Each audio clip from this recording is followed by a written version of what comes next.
untuk GMNI Jakarta Selatan, ketuanya. Terima kasih atas undangan ini. Selamat siang untuk Pak Erlangga Pribadi, sahabat saya, kemudian Profesor Dr. Edi Supraitno. Siap, Prof. Apa kabar, Prof? Ya. Selamat Saya tuh siang, Bu terutama Profesor sangat Koni. surprise dengan siap. Oh ya, Pak Musli, apa kabar Pak Musli? Siap. Ya, Jadi selamat siang, Bu Ibu Profesor Koni. Baik, minal aidin wal faizin. Selamat Lebaran. Salam minal aidin kebangsaan Pancasila. Siap siap, salam Indonesia, kebangsaan. merdeka! Merdeka. Siap. Ya, Merdeka. baik, izin saya teruskan. Terima kasih Merdeka. sekali lagi buat saya. Saya tuh diberi kabar, ada yang WA saya sih sebenarnya. Kok mau sih bicara untuk GMNI Jakarta Selatan, bukan GMNI, bukan DPP GMNI. Saya bilang justru di sini menariknya GMNI Jakarta Selatan. Kok ada kesadaran untuk mengangkat isu ini? Tadi disampaikan bahwa oleh Pak Dendi ya, Pak Dendi bilang bahwa di tengah isu global ekonomi, terus polarisasi, dan tadi Pak Dendi menyampaikan soal isu pemecah belah. Saya mau garis bawahi aja ya, sebenarnya kalau kita bicara isu pemecah belah, itu kita playing victim. Mungkin yang memecah belah malah diri kita sendiri. Gitu. Jadi kita mesti agak hati-hati di sana statement itu. Oke, saya mau bicara tentang hari ini. Mungkin saya boleh pakai slide aja ya agar lebih jelas. Baik, Bu. Oke, udah kelihatan slide-nya Ya. kan? Yes. Oke. Oke, saya akan bicara dari proteksionisme global, bagaimana ancaman ini dapat mendorong konflik perang dunia, lalu peran bagaimana anak-anak muda seperti GMNI Jakarta Selatan dan GMNI secara keseluruhan bisa bergerak dalam neo non-alignment movement. Saya sebutnya demikian, atau gerakan non-blok generasi 2. Tapi sebelum saya teruskan, saya harus buat disclaimer karena saya guru besar di St. Petersburg State University, ini universitas terbesar di Rusia di bawah Kremlin langsung. Disclaimer saya, pernyataan saya ini adalah, dan analisa saya yang tercantum semuanya adalah saya pribadi, jadi tidak ada hubungannya dengan kampus. Meskipun saya harus mencantumkan di mana saya berada. Oke, jadi kebijakan proteksionisme Trump ini, utamanya dalam apa yang ramai terakhir-terakhir ini tentang tarif perdagangan, perang dagang, itu pasti akan merubah arsitektur ekonomi dunia, udah pasti. Dan ekonomi itu, buku saya Defending Indonesia, kemudian buku saya Pertahanan Negara dan Postur TNI Ideal, saya sudah sampaikan ada kaitan erat antara ekonomi dan militer. Jadi ekonomi dan perang juga akan sangat berkelindan gitu. Sebenarnya banyak pakar sudah mengingatkan proteksionisme seperti ini akan membuat perlambatan ekonomi global yang serius, ya kan? Bisa memicu resesi. Dan ini bukan saja sekali lagi ke faktor ekonominya, di sini ada profesor-profesor ahli ekonomi, saya nggak akan masuk ke sana. Tapi yang saya membaca adalah bagaimana ini akan membawa eskalasi kepada rivalitas perang geopolitik. Dan ini bisa berskala besar ya, bahkan mungkin memicu perang dunia yang baru. Nah kita, termasuk di negara-negara Asia yang memiliki kekuatan ekonomi militer yang terbatas, akhirnya punya tantangan besar sekali gitu. Bagaimana menjaga kedaulatan, bagaimana menjaga stabilitas ekonomi, bagaimana menjaga keamanan nasional di tengah pertarungan ini semua. Dan dalam konteks inilah generasi muda seperti GMNI sebenarnya memegang peran kunci untuk utamanya juga mahasiswa-mahasiswa seluruh Indonesia ya. Bagaimana mendorong arah kebijakan nasional kita yang harus bijak dan damai. Buat saya agak susah saya mau meneruskan tentang apakah kita bisa bertahan untuk tetap mempertahankan koridor kebijakan nasional yang bijak dan damai. Kalau saya di sini di Rusia membaca berita seorang buzzer gitu kan bisa mendapat posisi komisaris BUMN gitu kan. Saya nggak usah satu-satu saya bahas, tapi bagaimana mungkin ya BUMN yang punya negara itu diran oleh orang-orang yang diberikan jabatan hanya karena janji politik atau kepentingan politis, nggak tahu lah. Nanti saya agak titik. Bukan itu maksud saya, tapi kenapa diran oleh orang-orang yang tidak kompeten dalam bidangnya, itu kira-kira yang saya sampaikan. Dan yang kedua adalah kaitannya mau tidak mau nanti kita harus bahas sedikit tentang RUU TNI yang menurut saya, kalau orang lain ributin soal pasal tentara di sipil, kalau saya nggak terlalu ributin itu, tapi saya ributkan pasal 3 yang akan sangat mempengaruhi tentang bagaimana TNI itu bisa berperan maksimal dan profesional dalam tugasnya sebagai TNI, gitu. Nah, oke, kita sekarang lupakan saja dulu itu, tapi kita bicara dari Keynes hingga Kennedy. Mau baca buku apa? Economic Consequences of the Peace, mau baca War and the Rise of the State, and so on and so forth. Semua rata-rata mengkritik krisis ekonomi itu, mengkritik misalnya syarat ekonomi perjanjian Versailles setelah Perang Dunia ya, itu disampaikan bahwa gerakan sebuah syarat-syarat ekonomi yang keras itu bisa memicu perang berikutnya. Bagaimana juga keputusan politik ekonomi menyebabkan perang dunia kedua, bagaimana perang membentuk kekuatan negara, ini terjadi di Rusia misalnya, bagaimana menghubungkan kekuatan ekonomi dan kekuatan militer, dan bagaimana kemunduran ekonomi juga dapat menyebabkan jatuhan kekuatan global dan menimbulkan perang. Kalau tadi saya sampaikan, aspek ekonomi ketika berkelindan dengan militer itu akan terkait dalam 4 hal ya: persaingan ekonomi, ketidakstabilan ekonomi, militerisasi untuk ekonomi, akhirnya akan ke sana, akan tergeraklah militer itu untuk ke sana dan harus digerakkan oleh negara untuk ke sana gitu kan, demi kepentingan nasional, dan kaitan ekonomi global kepada isu dan konflik gitu. Di bukunya Money, Democracy and the Life of John Maynard, misalnya Carter ini bilang bahwa dia ini kan bukan ekonom ya, dia tuh ahli politik yang percaya bahwa ekonomi itu harusnya melayani manusia. Sehingga dia menentang perjanjian Versailles misalnya, dan menganggap beban ekonomi kepada Jerman itu akan memicu perang. Dan itu terjadi. Jadi sebuah beban ekonomi terhadap negara, apalagi terhadap beban negara-negara dunia, itu akan memicu perang. Nah, di era pasca Trump, ya kan, Trump yang pertama ya, kemudian pandemi, itu udah ada muncul tuh. Banyak negara kembali mempertimbangkan peran negara dalam ekonomi, dan ini sesuatu yang ditolak atau ditentang oleh KM beberapa kali gitu. Kenapa? Contoh sebelum Perang Dunia I, Jerman itu berusaha mendapatkan koloni dari pasar luar negeri untuk bersaing dengan Inggris dan Prancis. Itu menyebabkan persaingan tajam dan menimbulkan perang. Kemudian bagaimana depresi besar atau Great Depression tahun 1930. Nah, jangan sampai nih dengan dolar sudah tembus 17.000 kemarin sempat, dan juga beberapa mata uang terganggu dan lain-lain, maka depresi besar ini akan menyusul kebijakan ini dan ini akan membuat penderitaan sosial yang akan membuka jalan lahirnya fasis-fasis baru. Kalau dulu mungkin Jerman, Italia, dan Jepang. Nah, sekarang kita nggak tahu siapa gitu kan. Tapi yang pasti, pertanyaan apakah ekonomi dapat mempengaruhi perang dunia? Dapat, sangat dapat. Ekonomi yang kuat itu juga memungkinkan negara membangun militer yang besar ya. Ketika pengeluaran militer itu menjadi besar dan masif, itu bisa mendorong agresi.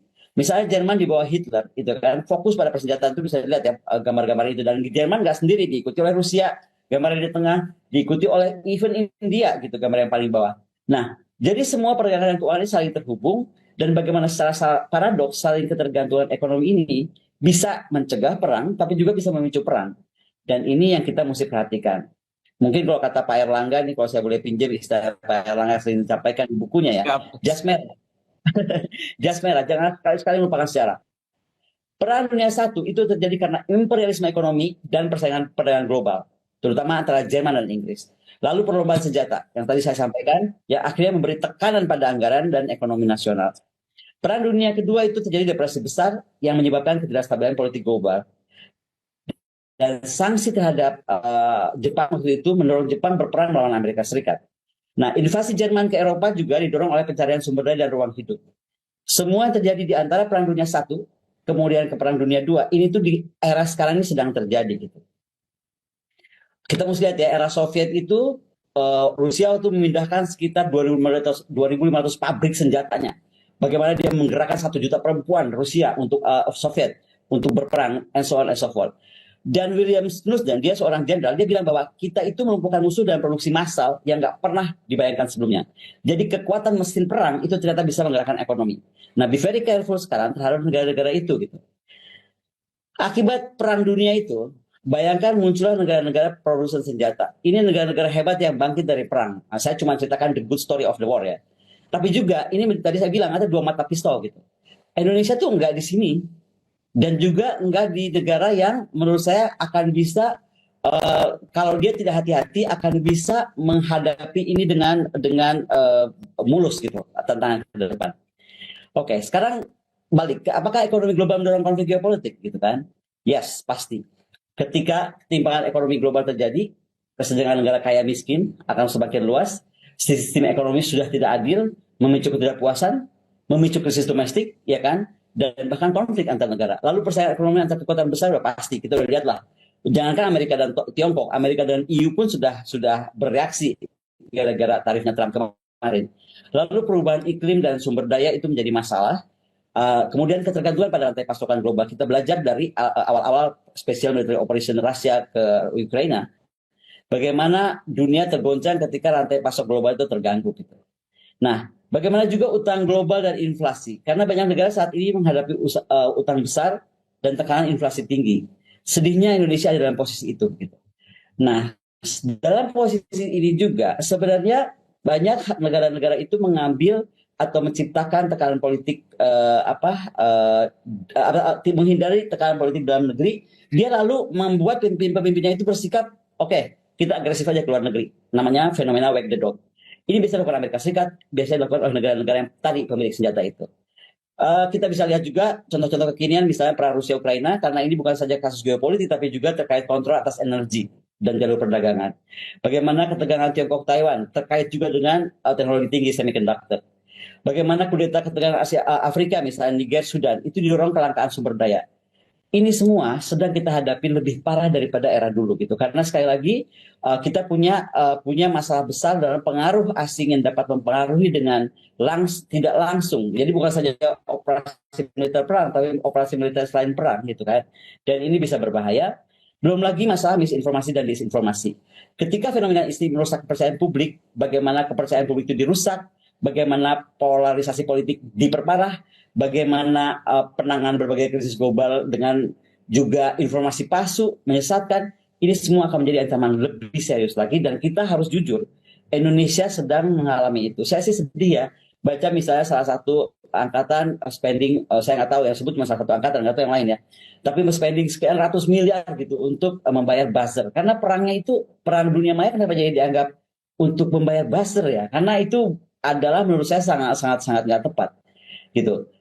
Kemudian kemajuan teknologi dan AI. Dalam AI Action Summit misalnya kemarin di Paris ya, Februari kemarin, itu para pemimpin dunia sudah membahas AI ini akan berpengaruh besar terhadap kebijakan publik, pembangunan ekonomi dan kesejahteraan sosial. Nah, kesiapan Indonesia ini seperti apa di sana gitu? Karena kalau balik ke Trump, kembali lagi dia itu akan mendorong perang, terutamanya mungkin dengan Cina, akan membuat ketidakpastian pasar, investasi, akan bangkitnya proteksionisme baru, akan berdampak panjang karena membuka babak baru dalam hubungan ekonomi internasional gitu. Nah, kita juga mesti lihat apa sih statement-statement para pemimpin dunia. Antonio Guterres sudah bilang kita ada di ambang krisis multipolar yang tidak terkendali. Itu kata-kata itu harusnya kita camkan baik-baik ke dalam negeri. Dunia dalam ambang krisis multipolar yang tidak terkendali. Lalu secara domestik kita harus siapkan apa gitu. Karena ini membutuhkan sistem multilateral yang harus diatur oleh Kementerian Luar Negeri, yang efektif, yang inklusif, yang representatif untuk merespon krisis secara kolektif. Bagaimana mungkin kita berbicara tentang ancaman Trump, dubes kita di Amerika sedang tidak ada. Ini nggak berarti juga saya minta Pak Prabowo langsung tunjuk orang sekarang juga, tapi artinya kita tuh ada ketidakpedulian kalau sampai negara sebesar Amerika bisa dubesnya sudah lama kosong gitu. Yang kedua, Xi Jinping di forum bau di mana di mana di Abau Asia 2025 kemarin, dia bilang bahwa perdamaian itu melalui pembangunan dan konektivitas. Jadi pembangunan dan konektivitas itu penting, terutama pembentukan blok Asia. Nah, Modi jelas mendorong BRICS gitu, karena dia bilang bahwa BRICS ini adalah, saya dosen dan guru besar di sini, kaitan saya itu sekarang lebih banyak kepada pengamatan saya kepada negara-negara Baltik, kepada negara EU, dan juga kepada Asia Tenggara ya. Karena menariknya, saya akan men-underline yang mungkin di Indonesia belum terkenal, tapi kita itu sebenarnya sudah harus melampaui BRICS, yaitu bagaimana kita sekarang harus bersatu dalam Greater Eurasian Partnership. Karena dengan Greater Eurasian Partnership, ikatan kita dengan negara-negara seperti Cina, dengan India, dengan Rusia, harusnya akan lebih solid dan lebih besar gitu. Nah, kembali kepada Trump, apakah dapat memicu perang dunia ketiga? Ya mungkin, karena tarif ini memang dia hanya alat ekonomi, tapi dia jangka panjangnya, saya sudah jelaskan, berpengaruh pada tatanan perdagangan global, akan pasti mendorong rivalitas kekuatan besar dan memperlemah sistem multilateral. Karenanya Trump ini sebenarnya membuka apa yang disebut weaponized economy. Mungkin nanti Profesor Edi bisa lebih menjelaskan dengan sangat baik bagaimana menggunakan ekonomi sebagai senjata, dan ini persis sama dengan kondisi perang dunia 1 dan 2, ketika perebutan pasar, blok perdagangan, akses bahan mentah menjadi alasan perang. Sekarang kalau ditanya akses bahan mentah itu apa? Indonesia tuh paling bahaya di mana? Kalau saya boleh dalam kesempatan ini bilang, saya mau bilang bahwa jaga Sumatera baik-baik, jaga Indonesia Timur baik-baik. Kita nanti akan bicara tentang itu ya. Itu dulu, nanti saya akan masuk ke sana. Sekarang potensi yang terlibat siapa? Udah pasti poros barat dan poros timur. Amerika, Jepang, Korea Selatan, Australia, NATO pasti dalam satu blok. Ada the Quad, ya kan, Five Power Defense Arrangement. Nah, bagaimana posisi kita, terutama dalam kasus Laut Cina Selatan dan Taiwan. Kemudian Tiongkok, Rusia, Iran, ya kemudian juga Korea Utara, dia membentuk aliansi tandingan. Dan perang, sekali lagi, tidak hanya militer, tapi juga ekonomi, cyber, dan ruang angkasa. Konflik penyebarannya akan kecil ya, seperti Laut Cina Selatan jadinya kecil ya kalau kita dalam konteks global. Jadi isu Laut Cina Selatan, isu Taiwan, isu semenanjung Korea, atau Asia Tengah sebenarnya itu kecil. Tetapi bisa menjadi keterlibatan besar ketika negara-negara di belakangnya, di sampingnya, di kirinya, di kanannya terlibat gitu. Nah, belum lagi tadi perang dagang dan embargo energi ini juga bisa membuka salah satu langkah konflik baru dan terutama dalam langkah-langkah diplomatik yang salah diambil gitu. Nah, sebenarnya nasib negara-negara Asia yang lebih lemah itu akan parah. Siapa negara-negara Asia yang lebih lemah itu? Indonesia, Filipina, Vietnam, Malaysia, Pakistan, Bangladesh. Kita akan berada dalam posisi lebih sulit dibandingkan negara-negara Asia lainnya. Gitu. Makanya nggak bisa bermain-main. Kepala negara, pemimpin negara itu harus betul-betul menjaga bagaimana policy kita untuk menghindari konflik dan penyebaran terjadi. Berhenti blaming orang, berhenti ada yang memecah belah. Karena yang terjadi memang dunia sedang berubah gitu. Konsentrasi ke situ dulu. Nah, kemudian apa yang terjadi? Peluang netralitas bisa. Apa? Misalnya negara-negara Asia bisa seperti tadi kita itu ya, bisa menciptakan the new non-block. Ya kan, saya, Pak Erlangga, dan kawan-kawan di Sorbonne, di mana di Brasil, di mana-mana sedang mendorong sekali itu sejak beberapa tahun lalu. Kalau diikuti, kami itu buat perkumpulan para akademisi yang bergerak dalam neo non-alignment movement, kalau boleh disebut demikian. Kita berpusat di Sorbonne, di Paris. Nah, kemudian bagaimana negara Asia itu harusnya memperkuat ketahanan nasional dia, diplomasi dia harus lebih kuat, dan militernya sendiri harus lebih kuat. Saya pribadi sekali lagi melihat RUU TNI yang baru itu satu hal di pasal 3 itu sebenarnya memperlemah militer kita. Nah, Asia Tenggara dan Asia Selatan ini menjadi area perebutan pengaruh investasi kekuatan besar, dan negara dengan ekonomi lemah atau utang yang tinggi itu beresiko untuk menjadi pion atau konflik proksi. Nah, jangan sampai Indonesia ini dijadikan negara pion atau menjadi Ukraina. Baik Indonesia secara keseluruhan atau mulai dari Papua atau mulai dari Sumatera. Yang tadi saya sebut ada 2 tempat yang menurut saya agak berbahaya dalam kasus rare earth element ya. Pertama Sumatera dan kedua adalah Indonesia bagian timur. Dan ini menimbulkan potensi krisis, yaitu ketergantungan impor pangan dan energi dan bahan-bahan rare earth material, selain juga kerentanan mata uang dan sebagainya. Tadi saya sudah sebutkan tentang rare earth material atau orang bilangnya juga rare earth element. Ini menurut saya adalah bentuk perang baru. Kenapa? Karena skenario konflik perebutan logam tanah jarang atau kita sebutnya rare earth element itu adalah sangat penting. Hari ini kita kalau bicara tentang rare earth element, kita bicara tentang teknologi canggih, kendaraan listrik, tentang turbin angin, tentang AI, tentang sistem senjata militer, tentang komputasi kuantum. Itu semua memerlukan itu. Nah, hari ini adalah Tiongkok yang menguasai lebih dari 70%, malah ada yang bilang sudah 90% kapasitas pemrosesan rare earth material ini. Negara BRICS, dan kita bersyukur kita gabung di BRICS, tapi sekali lagi kita harus bergabung sebagai pemain ya, bukan penonton. Itu bagaimana Tiongkok, Rusia, Afrika Selatan telah menguasai cadangan dan produksi logam kritis ini secara global, termasuk apa? Lithium, kobalt, nikel. Kelebihan Indonesia, kita juga punya uranium yang besar. Nah, negara-negara Uni Eropa, Amerika Serikat, Jepang, dan Korea itu akan bergantung sangat pada impor dan rentan terhadap gangguan pasokan.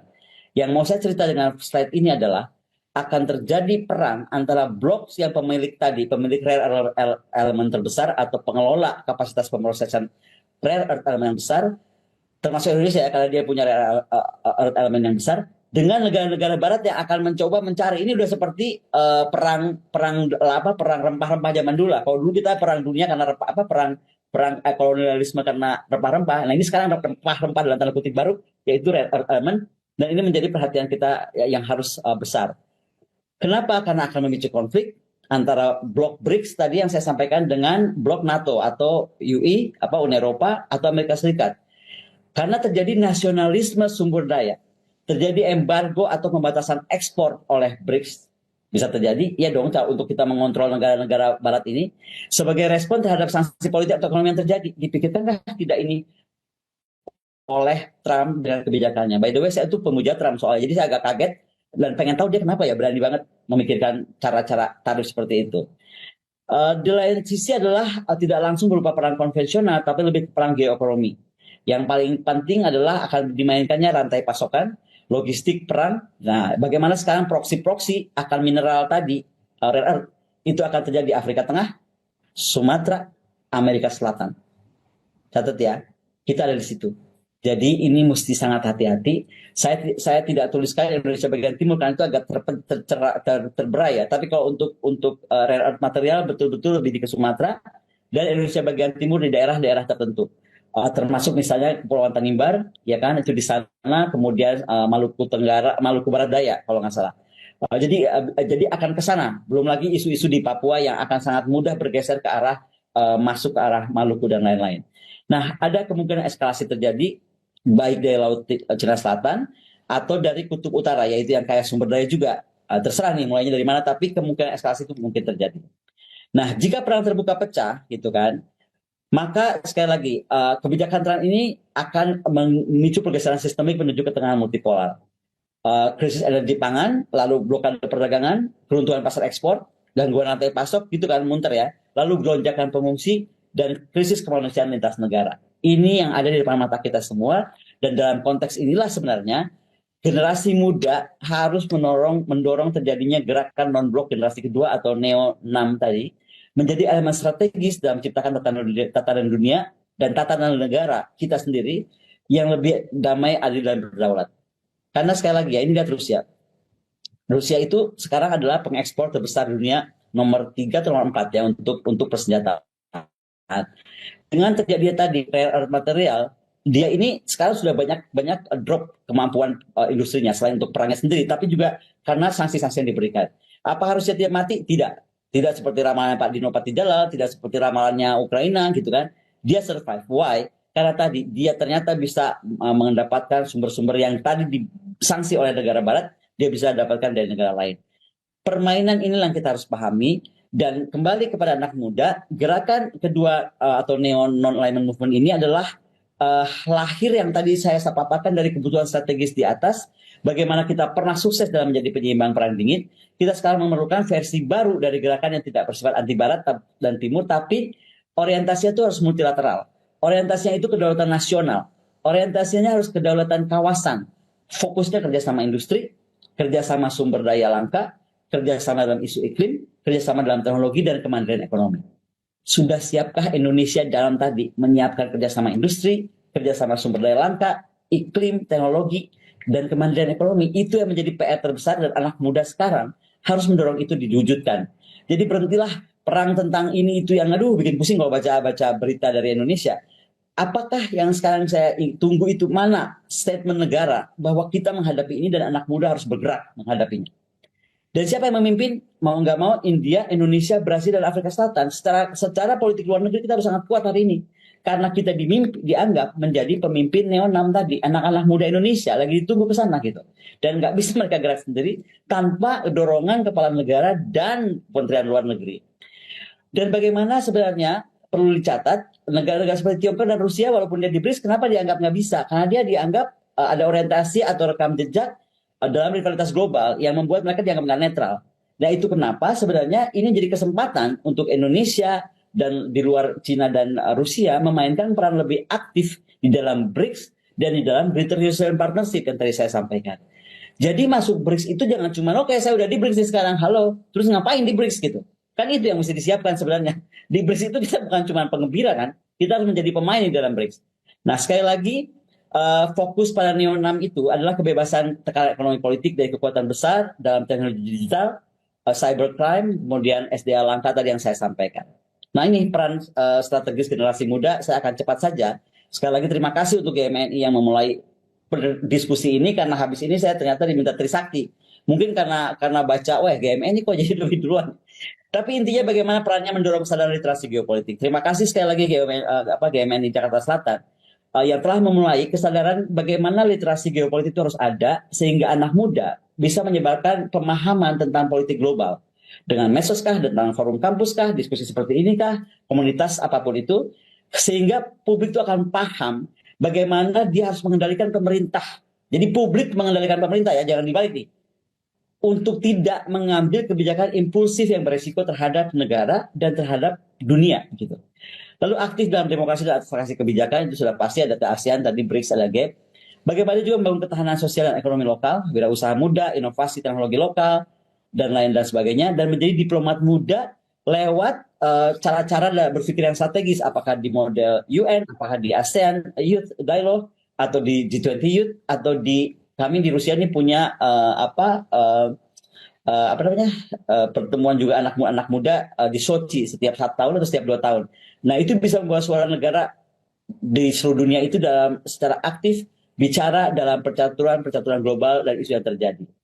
Nah sekali lagi peran gerakan Neo 6 ini untuk generasi muda yaitu bagaimana sekarang mampu berperan sebagai mediator diplomatik. Jadi anak muda yang mendorong perdamaian, anak muda yang berbicara tentang perebutan senjata, anak muda yang mendorong struktur pemerintahan global yang lebih inklusif, dan ini sekali lagi bicara tentang inisiatif kerjasama. Apakah Selatan-Selatan, apakah upaya kemanusiaan, apakah bikin fakta internasional baru gitu kan. Tapi intinya mendorong sebuah kekuatan penyeimbang. Gitu, itu yang perlu terjadi. Dan sekali lagi harus ada namanya peran gerakan generasi muda bersatu, yaitu koalisi yang mampu mengakses mengatur perkembangan AI, energi besi, keamanan cyber, bagaimana juga kita harus tidak tergantung pada monopoli teknologi timur maupun barat harusnya kan. Kemudian generasi muda bersatu mendorong negara ASEAN, negara BRICS, negara Uni Afrika, Greater Eurasian Partnership, dan Mercosur menciptakan sistem perdagangan regional lebih mandiri, mengurangi dampak embargo global seperti yang diciptakan oleh kebijakan-kebijakan Amerika ataupun siapapun negara-negara yang menciptakan kebijakan yang mendorong konflik besar terjadi. Nah ini harus membuat juga generasi muda di dalam negara-negara Asia Afrika aktif dalam gerakan forum diplomatik. Ya kan, seperti tadi saya bilang ada juga di BRICS Youth Parliament, ada di ASEAN Future Leaders, bisa juga di Youth 6 Forum gitu. Ini mungkin terakhir saya cuma mau bilang bahwa skenario perang dunia ini bisa mempercepat kemunduran Amerika Serikat dan proses menuju peristiwa ini tidak hanya akan mengubah keseimbangan kekuatan global, tapi juga akan membuat negara-negara mempertimbangkan kembali aliansinya dan bagaimana mempertimbangkan ketergantungan ekonomi mereka. Nah, dalam dunia seperti itu, di diplomasi internasional baik melalui pemerintah maupun gerakan anak muda seperti GMNI hari ini dan juga masyarakat sipil secara keseluruhan akan sangat penting, saya garis bawahi ya, akan sangat penting untuk mencegah eskalasi dan meminimalkan tekanan global. Sekali lagi peran gerakan ini saya berharap akan lebih besar di dalam neo non-alignment movement proses yang bagaimana juga peran-perannya itu advokasi alternatif solusi. Sekali lagi ya, dalam non-militer. Saya nggak bicara militer yang menyelesaikan masalah di atas ini, tapi bagaimana anak muda yang bergerak dan membangun kembali tatanan dunia dari kehancuran konflik. Saya rasa itu saja pesan saya untuk adik-adik semuanya, untuk kawan-kawan semuanya, dan sebentar, ini saya ya. Oke, demikian kira-kira. Terima kasih untuk kesabarannya.